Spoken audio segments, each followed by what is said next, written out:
अज़ा का मौका करीब है और हर तरफ कुर्बानी के जानवरों की खरीदो फरोख्त जोरों शोर से जारी है। आज हम मौजूद हैं एक मकामी व्यापारी के पास जो कई सालों से इस शोबे से वाबस्ता है। हम उनसे जानेंगे कि इस साल जानवरों की कीमतें कैसी हैं, खरीदारों का रुझान क्या है और उनका क्या तजर्बा रहा। आइए उनसे बात करते हैं और जानते हैं उनका नुक्ता नजर। अस्सलाम वालेकुम सलाम। आपका नाम? आतफ। तो आप ये हर साल यही मंडी लगाते हैं? हाँ जी, हम क्या नाम है, कसाई हमारा पेशा है तो हम लेके आते हैं, हर साल ही लेके आते हैं। तो आपके इस जानवर की कीमत क्या है? इसकी 380 डिमांड कर रहे हैं, चल रही है, इंशाल्लाह बिक जाएगा। इतने का हमारा 3.25 का हमने फाइनल देना, इससे कम नहीं देना। स्पेशल ईद पे जो है, जब ईद करीब आती है तो क्या खिलाते हैं?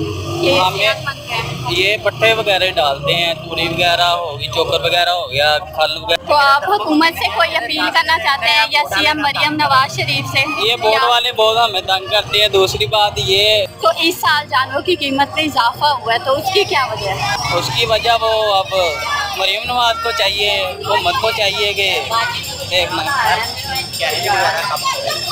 कैरी भी बहुत ज़्यादा। ये लेने गए, हमें 35,000 किराया डाला इसका। तो इस साल जानवरों की कीमतें ज़्यादा हैं, तो उसकी वजह क्या है?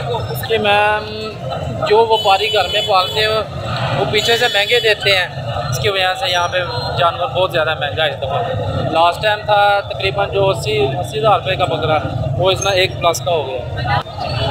तो आप जो है इस ईद के मौके पर लोगों को क्या पैगाम देना चाहेंगे कि आप उन्होंने जानवर खरीदने हैं? जी। तो उन्हें इस मौके पे आप क्या पैगाम देना चाहेंगे? इस मौके पे कि ये जी अल्लाह की रास्ते में कुर्बानी होती है, ये हमेशा जो नहीं करते कुर्बानी उनका गोश्त पहुँचाएँ, ये मेरा पैगाम है सबके लिए। बाकी बकरे का नाम है जी बबलू।